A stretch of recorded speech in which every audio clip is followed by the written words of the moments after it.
Assalamualaikum warahmatullahi wabarakatuh. Halo pemirsa, berjumpa lagi dengan saya. Untuk video kali ini kita akan membahas tentang teknologi IT 2020. Kebutuhan manusia di zaman ini semakin kompleks. Begitu juga dengan tingkat kecemasan dan kekhawatiran pun berbanding lurus dengan semakin besarnya kebutuhan, khususnya di bidang teknologi sebagai sarana penunjang. Apa yang ada di benak Anda setelah mendengar ID 2020?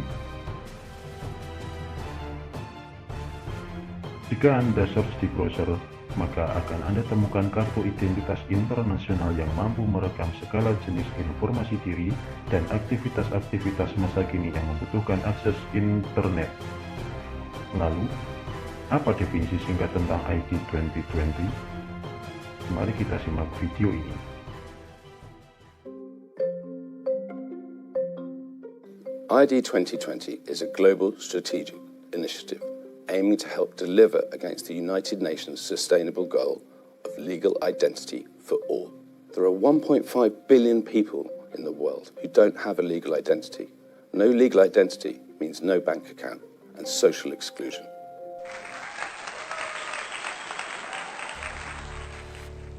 Ada 1,5 triliun penduduk di dunia ini, atau mungkin lebih, yang belum teridentifikasi keberadaannya.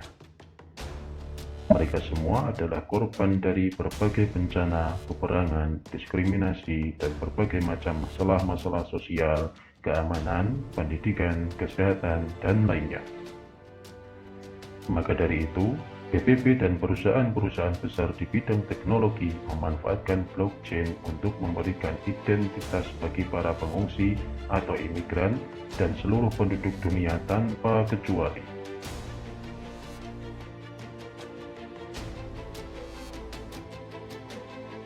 Proyek ini telah mengadvokasi pendekatan etnis sejak tahun 2016 dengan metode holistik, yaitu pendekatan yang dilakukan secara psikologis dengan mempertimbangkan segala aspek yang mempengaruhi tingkah laku manusia atau suatu kejadian tertentu.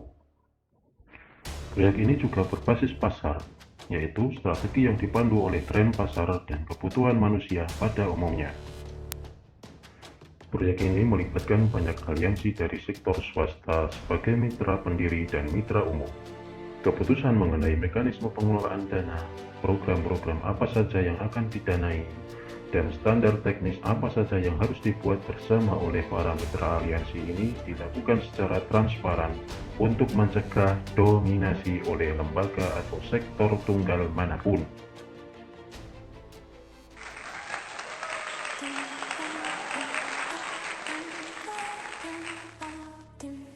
Apa Anda yakin dengan transparansi tersebut?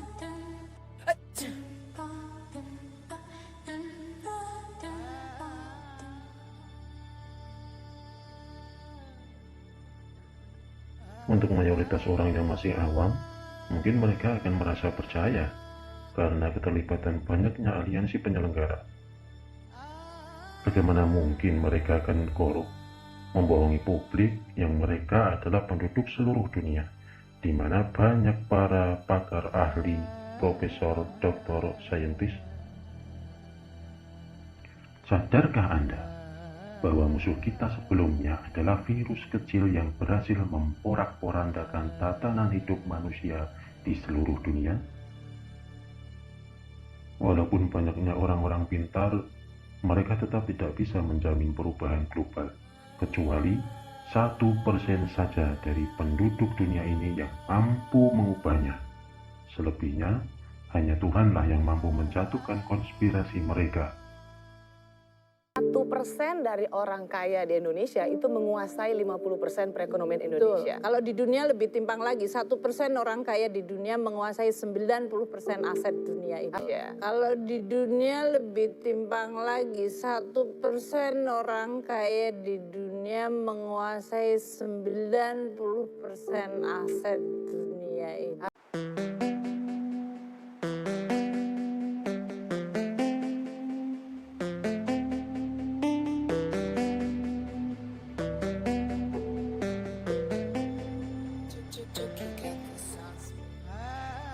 Proyek ini menggunakan teknologi blockchain. Silakan Anda cari sendiri bagaimana mekanisme blockchain bekerja. Lalu, siapa yang menciptakan blockchain? Anda akan menemukan nama Satoshi Nakamoto.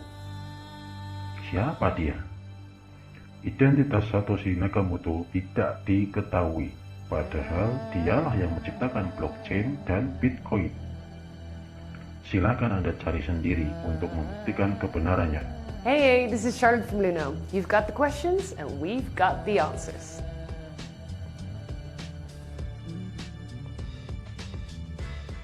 Today, we've got a big reveal. The creator of Creators of Bitcoin, the Enigma who adopted the pseudonym Satoshi Nakamoto and introduced a financial system that's changing the world as we speak. Drum roll. And Satoshi is? Drum roll. We don't know. We're sorry. And anyone who tells you they do is probably not being truthful.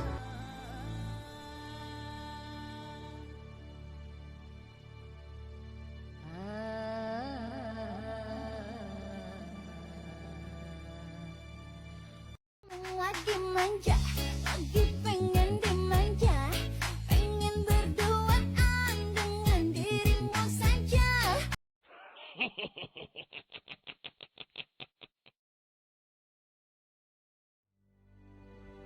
Lalu, tidakkah muncul di benak Anda untuk mempertanyakan, yang menciptakan blockchain adalah orang yang tidak dikenal?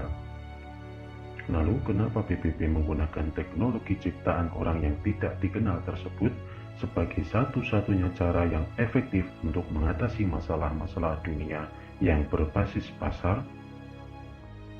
Bukankah ini aneh?